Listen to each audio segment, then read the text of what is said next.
Hello, welcome back to Madrona's Pulse Teachings. I'm going to chat with you just kind of general astro energies that we are in right now. This is a video I'd probably usually put on Patreon in my Patreon realms, but I kind of felt like it should go out here in case there were more folks that needed to hear it. And it is about this topic in the title, if you are moving through the depths right now. And the reason I am making this is because there's a lot of people that could be in the depths right now because there is some really deep, intense archetypal resonance that we are moving with through the rest of 2025 into 2026. You know, and this does have everything to do with the outer planets. This is like this week, as I'm making this, we are in the final trine of Sedna and Pluto. This will not happen for another 200 years. We are just humans alive in this moment. This is about Saturn and Neptune being in Pisces for the rest of this year. They're going to have that conjunction in 2025. This is about Taurus energy coming up with Uranus going back into Taurus on November 8th. There's a lot. There's also an ongoing square between Jupiter and Chiron, which can really be bringing up quite a lot of grief, actually. So, you know, this is a period, and then of course it depends on our own natal charts how it's impacting us, but I just wanted to support us feeling into these depths because this is a moment for deep work, soul work coming up. And yet I also think when I use a phrase like that, I really need to go a little deeper into what I mean by that, because deep soul work, so much of the power over ideologies of patriarchy. I think that Nikita just stole my beautiful raven feather. I'm going to let her have it because it's happening. As I talk about not doing work in the patriarchal way that so many of us have been conditioned, which also overlaps colonialism and other power ideologies. Deep soul work is actually about an undoing, and it is in maybe its deepest nature yin work. And yin work, I mean, yin yoga is a lovely way to embody that practice because it is not easy. You know, yes, it can bring in deep layers of relaxation, but especially when we are letting go of gripping that we've held in our body for decades, stuff comes up. And so the deep soul work, this stuff is going to come up as we move through these next few months. And there is room for beautiful openings, for mystical insights, for experiences, for those experiences that just rise up in the moment. Yet a lot of those experiences come from a practice of slowing down and being in rhythm with what our body is asking for. Because our body has a way of knowing that is tuned into the ecosystems, to earth-based spirituality. These are our witchy ways that I'm always talking about, reclaiming that every single sign of the zodiac shows its own entrance into. And there is, especially this week, there is incredible opportunity for reclaiming in a way that, you know, what's misleading about reclaiming is that it's always also restoring and creating new stories. We reclaim the parts of ourselves and lineages that have been silenced, that have been attempted at erasure by others, and systems and greater forces. We reclaim the ways of being. You know, in our own journey, this often does involve being with our early childhood experiences, the parts of ourselves that we didn't get to nourish because we were stuck in survival mode for various reasons. And there's so much that wants to come up when we allow, and that's the reclaiming. And it also always restores our present moment.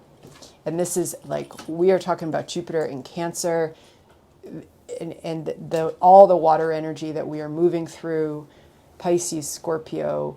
It is just beautiful for restoring, because the present literally becomes the past in a new way, and new stories emerge. However, the reason I use the word work is that this is not usually easy.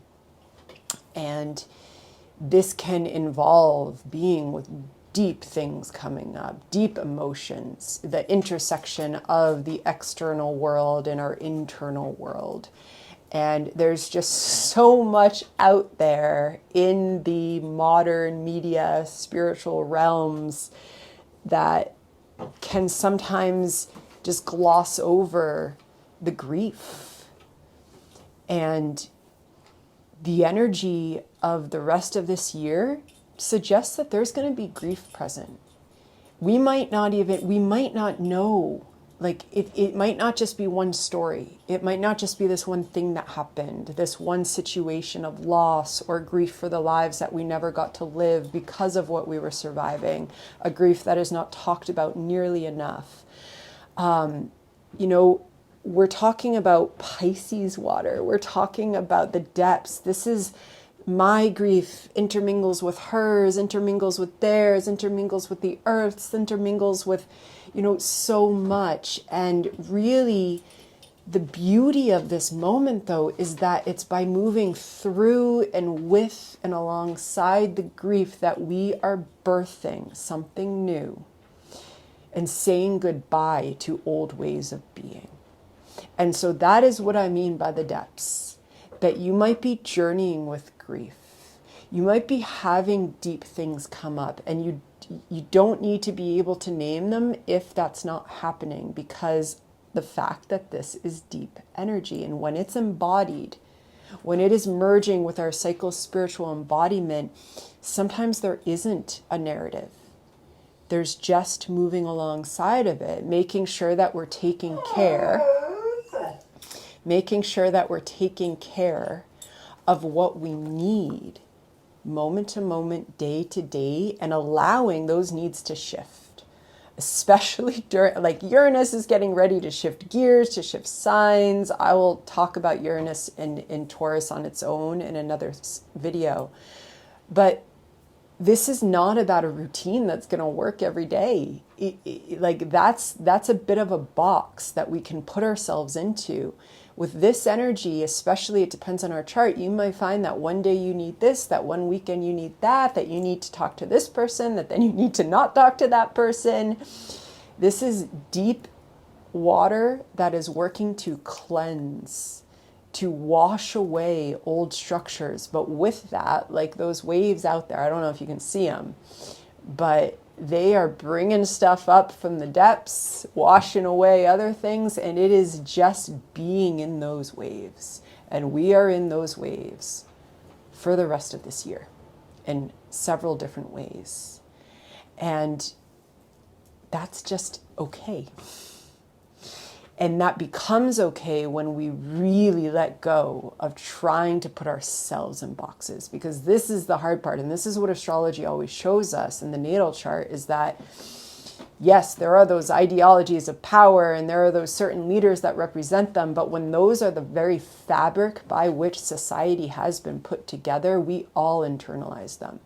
And we start putting ourselves and shaming ourselves, and that inner critic pops up and tells us we're not working hard enough, or uses words like lazy, when really we just need to dip into some sacred rest, which is an act of reclaiming.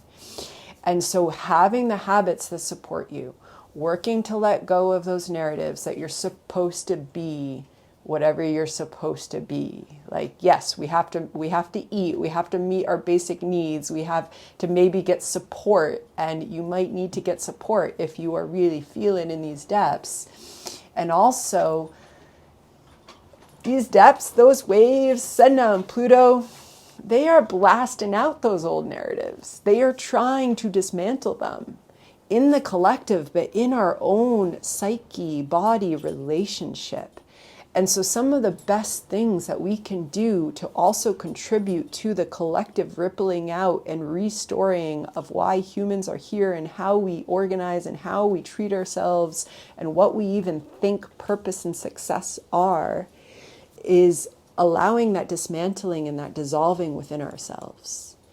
And those are deep parts of ourselves. So that's probably going to bring up some grief. And if you're saying goodbye to things, say goodbye. Name that part of your identity. Do a ritual with it when it feels right. Let the body lead. Let the emotions carry you into the little pools that we're falling into the hopefully gentle waves. Water imagery is going to go a long way over these next few months, and as is rooting into earth and earth practices when you need to, especially being in nature. That said, Uranus being in Taurus wants to awaken a radical embodiment of what belonging actually means. In one of my hats in another identity that I have, I teach about the way that especially popular culture and mainstream media manufactures a sense of belonging that we are conditioned to buying into. And buying into can be buying products, but we live in an economy of attention. And simply scrolling, simply following certain people, corporations, influencers that are extension of corporations, that is a manufactured sense of belonging. And it has extreme circumstances, extreme repercussions for the well-being of the earth, for the well-being of our daily emotional self-love. And Uranus coming into Taurus is one last pass for all of us. Last time for us to, in 80 years or so, to come into this radical awakening of a type of belonging that has nothing to do with manufactured belonging, that comes from the body's knowing it is connected to the ecosystems we live in, whether we live rurally or in urban, that we are connected through our ability to intuit through the body, understand our own rhythms, our own needs, and that there's so much wisdom in there. And that's something that Taurus brings to us, not through the mind, but through the mind working in sync with the body, but it starts in the body consciousness. That's the formal definition of embodiment, is the consciousness of the body. And Uranus is, we got a few months for that to awaken, and it's literally starting November 8th. So these are depths. Also, just affirming that if things are coming up, you're just right where you are supposed to be, and also making sure that you have enough support to support you if you do find yourself in these depths. And I will be back with these animals. You can't see Gus, but he is making a lot of noise, and he is here. And this sweet girl is here getting my raven feather. And we'll be back with lots of messages along the way. Sending love. Bye-bye.